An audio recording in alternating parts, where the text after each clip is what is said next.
Common Exchange was an idea that I had that I proposed to Lillian and Jeremy at the time at the Cambridge Art Council. She came to us with the idea of bringing temporary public art projects to the Cambridge Common, a very important historical site. The Cambridge Common underwent a couple years of renovation. And the renovation, she explained, was about revamping all of the pathways and reconnecting the park to the cities and making it a better, more connected space within Cambridge, so less as a barrier, more of a facilitator. And I was like, well, what a great metaphor for how contemporary art works in the public sphere. It prompted Dina to think about how about in celebration of this renovation and the improved connectivity of the common space that we do a public art series where the artists are responding to the idea of connectivity in many more ways than just the physical. The project's rooted in 3 installations in the park that were all interactive in some form and then highlighted with a series of performances over the course of the summer.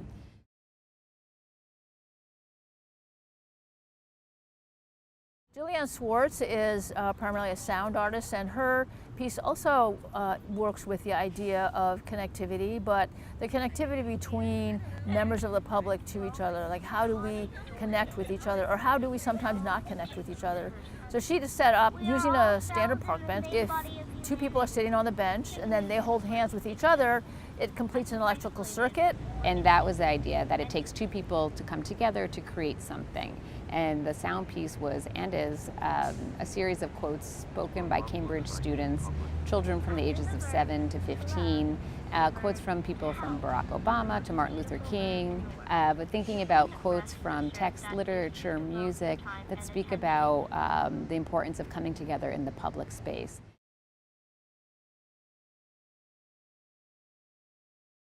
Kelly undertook actually a large project where she decided to poll people who are connected to the Common from any time in history, from recent time in living memory, and she created an online form. She visited churches, she visited community centers, she beat the ground and really collected stories of people's personal memories of the Common. And she took those and sort of distilled them into verse that she then put up on banners on the Common. It has these short little haiku-style poems shaped as if they were little monuments, giving you a little taste of people's memories of what happened. And so people talk about coming here for concerts, or smoking pot, or having a first kiss, or coming here when they had a new baby, or some people wrote stories about remembering their children who they lost, or some stories were really heartfelt, some stories were really funny. So it's really nice to give it that official banner of that.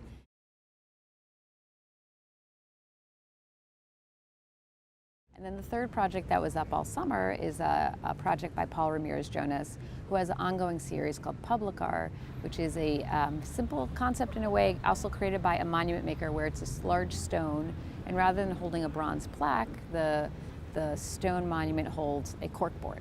And the idea is that it is the voice of the people that will be memorialized, not something that comes from above. And so it's a little community board that we've put up for the Common.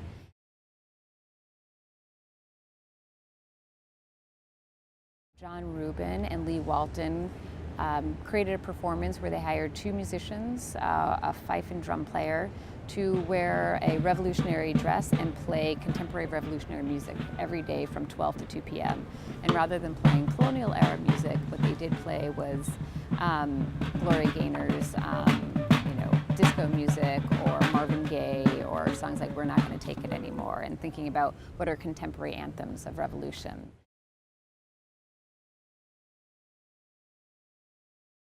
One of our opening and closing events was artist Aki Samoto, who has been making a body of work about human connectivity and relationships and the awkwardness of it. And so she performed a project she's done in New York called Food Rental, which is a food cart that she made, and rather than sell food, she gives you, by placing an order, she will give you a food-related performance that becomes a metaphor for relationships and narratives about self, love, romance, breaking up, dealing with one another, about the disconnections we feel in our contemporary world.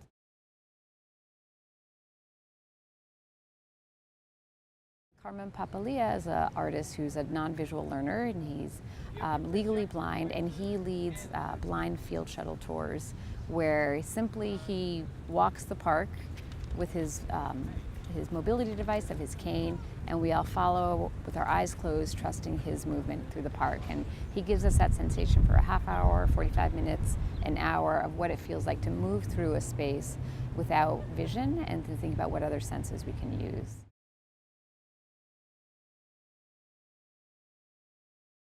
Andy Graydon has done 3 or so choral performances where he's taken the history of the Common as its relationship to the churches in the area, and one of the earliest psalms, and thinking about how communities, church communities, and how congregations come together, and when individuals come together as a community through song. They start at different places around the Common, sort of further out, closer to the perimeter of the space, and they start singing.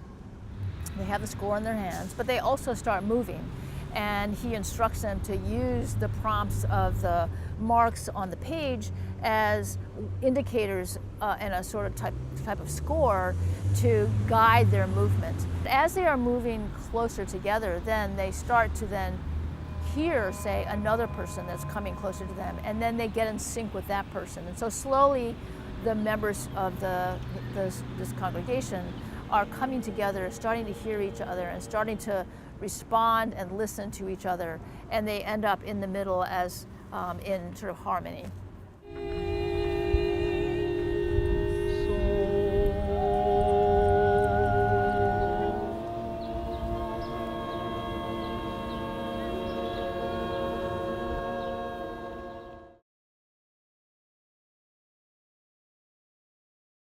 Alison Smith created a oversized Windsor chair, actually a double-sized Windsor chair, which is, an old American, actually a British chair that came over to America and became very ubiquitous.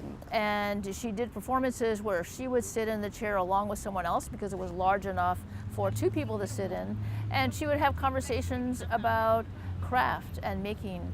And she had some objects that she had made, and she did sort of participatory activities using those objects with the members of the audience that then created dialogue about what is it, what kind of experience do you have when you hold this turned wooden object that maybe doesn't have an obvious function, but it sort of evokes some kind of function.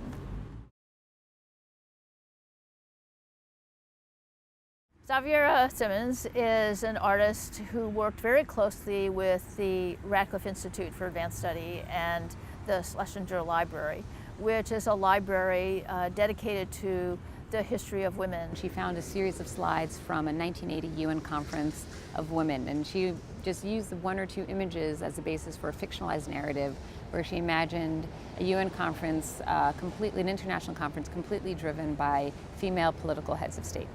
And so she imagined what this would possibly look like, and so she created a series of images that evoked that. She created a space, she created a video and sound piece using multiple languages, and then we invited about 5 or 6 local musicians, all who played different instruments, to develop solos that lasted for about 45 minutes in the park, to simultaneously play solos of music that they would imagine would be played at this International Women's Conference.